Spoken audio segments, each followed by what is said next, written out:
Le cardinal Cupich a des choses extraordinaires à nous dire. Hein. Le Novus Ordo était une correction de la liturgie obscure du rite romain. Oh, on commence à avancer. Voilà. Donc la messe tradie, c'était moche, c'était horrible, c'était quasiment du satanisme. Ça a été une erreur de parcours. Heureusement, ça a été corrigé. On dit c'est extraordinaire. On pensait que l'Église ne pouvait pas se tromper. Si, pendant des siècles, on a fait n'importe quoi. Heureusement qu'il y a eu le Sacro-Saint Concile Vatican II pour remettre sur le droit chemin l'Église qui s'était perdue avec ses rites en latin, ses chants grégoriens et compagnie. Vive le tam-tam, vive le twerk dans les églises. Hein, aujourd'hui on sonne les cloches en accrochant le fil, la corde aux couilles, et on se balance. C'est les nouvelles lois, c'est la modernité, c'est pour s'éloigner le plus possible des anciens rites romains qui ont participé à nuire au bien commun. Qui ont poussé les âmes vers le vice, vers Satan et l'enfer. Il faut le savoir. Mettez un pouce, abonnez-vous, on regarde ça de plus près.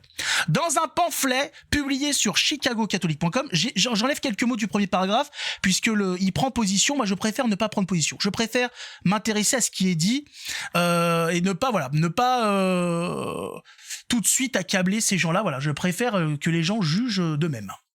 Donc, les propos qu'il a tenus sur chicagocatholique.com le 3 septembre, le cardinal, Blaise Cupich de Chicago a fait l'éloge de la liturgie de Vatican II, tout en attaquant le rite romain. Et oui, pour mettre en avant, pour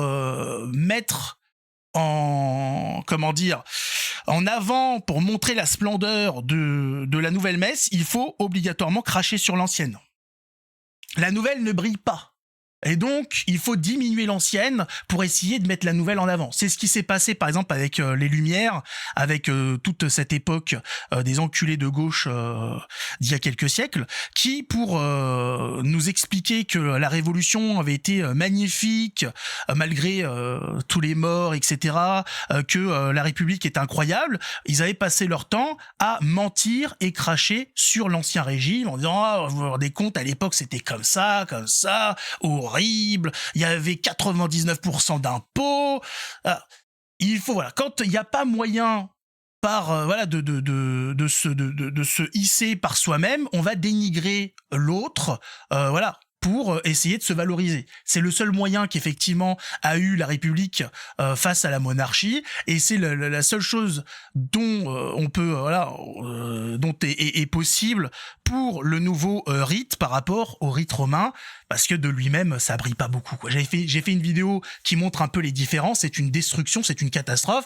Donc le seul moyen de dire non, quand même c'est pas mal, c'est de dire avant quand même c'était c'était obscur, c'était horrible. Alors on va regarder tout ça, on va lire. Je suis convaincu que les évêques ont abordé la réforme de la liturgie comme un exercice de prise de responsabilité pour le développement correct de l'enseignement de l'Église tel qu'il se manifeste dans la manière dont nous célébrons le culte. Ça ne veut rien dire. Du blabla et du blabla.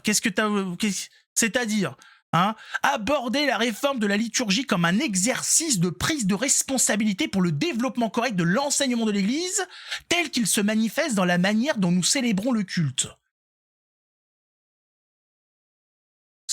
Comment ça ? C'est le serpent qui se mord la queue, ça veut rien dire. Voilà. Ils abordent la réforme de la liturgie comme un exercice par rapport à la manière dont ils célèbrent le culte.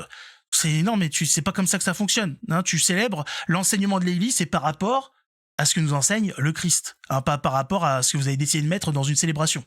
N'importe quoi. La réforme était un rétablissement des vérités de la foi. Donc, si c'est un rétablissement de la vérité, c'est-à-dire que l'Église a menti. Ça veut dire donc qu'avant Vatican II, on était dans le mensonge. Intéressant. Donc l'Église peut mentir. Mais alors, si l'Église a pu mentir, pourquoi l'Église ne nous mentirait pas maintenant ? Et il me semblait, par rapport à notre religion catholique, que l'Église était protégée de Dieu. Par contre, les hommes qui étaient à l'intérieur, c'est autre chose. Mais que l'Église en elle-même était protégée. Maintenant, on nous dit qu'elle n'est pas protégée, qu'elle peut mentir. Elle peut proférer des mensonges. Je dis, oula, c'est inquiétant quand même. Qu'est-ce qu'on est en train de nous expliquer là ? L'Église peut se tromper et peut mentir, peut égarer des âmes, induire des gens dans l'erreur. C'est très grave, c'est lourd de sens. Ça va contre les dogmes de la religion catholique. Je dis, c'est intéressant. Donc, soit l'Église ment, soit ce cardinal ment. Cardinal, je rappelle, ce sont des évêques qui... comment expliquer ça? Ce sont des évêques qui ont pignon sur rue pour le pape. On va dire ça, voilà, qui ont le rôle d'aiguiller le pape, d'aider le pape dans ses décisions, etc. On voit le niveau, hein. Ah, ça doit bien conseiller, hein. Très très fort. Le gars, il est même pas foutu de savoir ce qu'il y a dans la religion catholique. Il raconte n'importe quoi.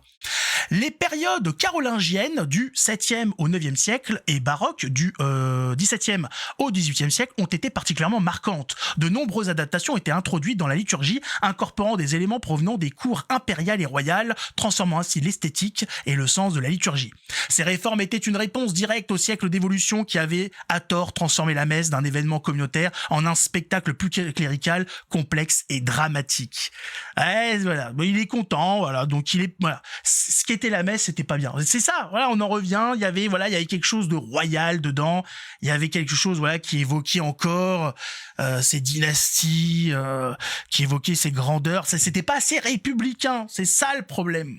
Heureusement, il y a eu du changement. Vatican II s'est voulu plus démocrate. Voilà, plus ouvert, hein, plus open, plus LGBT. Voilà, là ça l'a plu, voilà. Avant non, c'était dans trop sectaire, trop obscurantiste. Aujourd'hui, voilà, avant c'était ça se contentait, on était sur l'orgue, fallait se contenter de l'orgue, fallait se contenter de chant grégorien. Aujourd'hui, tu mets du YMCA, tu mets du George Michael, tu t'amuses quoi, tu mets du rock and roll. Ben oui, mais c'est ça. Avant on se faisait chier quoi, c'était chiant. Aujourd'hui, c'est top. Tu peux changer, tu modifies, tu t'en bats les couilles, tu fais ce que tu veux, hein, c'est ça qui est beau. C'est ça qui est beau. Mais malheureusement, il va pas être content longtemps parce que Vatican II, ça va commencer à être vieux, hein. Bah ouais, il va falloir va falloir encore remettre un petit peu tout ça au goût du jour. Il faut une nouvelle messe. Parce que là, ça se contente, voilà, c'est le prêtre, les laïcs, il faudrait que ça aille plus loin. Il faudrait que tout le monde participe. Il faut des messes en chansons. Il faut que le prêtre, voilà, que ce soit pas obligatoirement avec un prêtre, que ce soit une bonne femme qui fasse la messe, hein, tous ensemble, qu'on fasse du frisbee avec les hosties, hein, qu'on se les lance comme ça, voilà, des confettis, tout ça. Il faut avancer, hein, avec des drag queens, pourquoi pas, mais bien sûr, avec un spectacle pyrotechnique. C'est le projet. Voilà, je rappelle que ces propos-là viennent d'un cardinal. C'est pas un uluberlu de je ne sais où qui a sorti ces conneries. C'est quelqu'un qui a, qui a le droit de parole directement à l'encontre du pape. Qui peut, voilà, qui conseille le pape, qui va, tiens, monsieur le pape, bonjour, j'ai vu ça, je vous conseille ça, savez, hein, ce serait bien, voilà, que les homosexuels puissent se marier. Vous allez voir, c'est extraordinaire. J'ai hâte de voir la suite. Ça va aller plus loin, On voit qu'il y a beaucoup de discussions, il y a beaucoup de bruit de couloir sur le fait que les femmes puissent être ordonnées prêtres, que les prêtres puissent se marier. Vous allez voir les changements, et moi j'ai hâte d'entendre les excuses des mêmes. Quand tout ça va arriver, j'ai hâte de voir l'excuse que vont nous proposer les modernistes face à ce qui arrive, alors qu'on a été prévenus. Les gens ils disent attends, mais vous pétez des câbles là, qu'est-ce qui se passe et tout. Il se passe ce qui a été annoncé en fait, l'apostasie de l'Église. Donc on n'est pas étonné, c'est pour ça, on est là, voilà, je parle ça de façon assez légère et tout, mais c'est parce qu'il se passe ce qui a été annoncé. Donc d'un côté, ça fait mal de voir l'état de l'Église, ça fait très mal de voir ce qui se passe, ça fait chier, ça nous emmerde. Mais de l'autre, nous avons l'accomplissement d'une prophétie, nous avons une confirmation que nous sommes dans la vérité. Nous avons une confirmation de ce qui nous a été annoncé. Donc voilà, c'est à mi-teinte quoi. D'un côté on se dit putain, ce qui a été annoncé est en train de se passer, donc on est dans la vérité. Il faut imaginer quand même qu'on nous annonce il y a un siècle que l'Église va apostasier. On dit attends, s'il y a bien un endroit où ça risque pas d'apostasier, c'est dans l'Église. Ça c'est pas possible. Bah si. Et si. Mais de l'autre côté, voilà, ça arrive et ça fait chier parce qu'on est en train de vivre donc la destruction. C'est pas la destruction, on va dire, c'est la passion de l'Église. Voilà. On vit la passion de l'Église. Elle est en train de vivre sa passion. Elle va être purgée.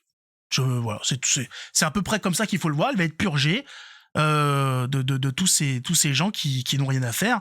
C'est pas la première fois qu'il y a des gens qui posent problème. J'ai lu un truc il y a pas longtemps, il y avait eu 2 papes qui avaient foutu le bordel, deux papes, je sais pas si c'était vraiment des papes ou des pseudo-papes, qui avaient foutu le bordel, de papes homosexuels, voilà, qui ont très vite été évincés. C'est pas la première fois que l'Église est attaquée. C'est normal, c'est le jeu. C'est le jeu. C'est comme ça. C'est notre lot. Le martyr, bah qu'est-ce que vous voulez ? Il faut combattre, hein, voilà. C'est tout ce qu'il y a à faire. De toute façon, on sait qui gagne à la fin. Voilà, nous, on a juste à tenir le cap en attendant, à nous maintenir dans le sillon de notre Seigneur, d'être sur le chemin de la vérité. Et voilà, et puis bon, bah ça souffle, hein, c'est normal. Il n'y a pas de victoire sans bataille. Donc c'est une bataille qui est à mener, c'est notre combat à nous. Il y en a qui ont dû faire face à des grosses hérésies, etc., des invasions barbares et tout. Nous avons à nous battre contre ces apostats, voilà, qui racontent que des conneries, qui nous attaquent depuis l'intérieur. C'est notre combat. Il y a même pas de question d'accepter ou pas d'accepter, c'est comme ça. Donc on prend et puis on se bat. Et on verra bien où tout ça va nous mener, en essayant de ramener, l'histoire, c'est le combat, c'est de ramener ces gens-là à la raison. Condamner leurs propos, mais on ne condamne pas ces gens-là. Hein, ils seront jugés bien évidemment à la hauteur de leurs crimes, mais il faut les ramener dans le droit chemin. Il faut faire en sorte qu'ils se ressaisissent, qu'ils se disent putain c'est vrai, non là je suis en train de partir en couille. Non, qu'est-ce qui se passe ? Allô, voilà. Et là ça va. Donc j'espère que ce cardinal va très vite se réveiller, mais malheureusement, bon... Enfin voilà, c'était annoncé, c'est comme ça se passe, et puis on pointe du doigt, et puis on avance. On montre un petit peu tout ça, on montre que ça va pas, on explique pourquoi, et on avance. Mais voilà, là, nous expliquer que l'Église s'est trompée, a menti... Là le monsieur s'engage dans des propos très dangereux. Hein, parce que ce qui est intéressant, moi, c'est... Est-ce que c'est l'Église d'antan qui a menti ou c'est les gens qui sont actuellement dans l'Église qui sont des menteurs ? Mon cœur penche. Je ne dirais pas dans quel sens. En tout cas, que Dieu nous aide, que Dieu nous garde. On se retrouve dans une prochaine vidéo. Ciao tout le monde.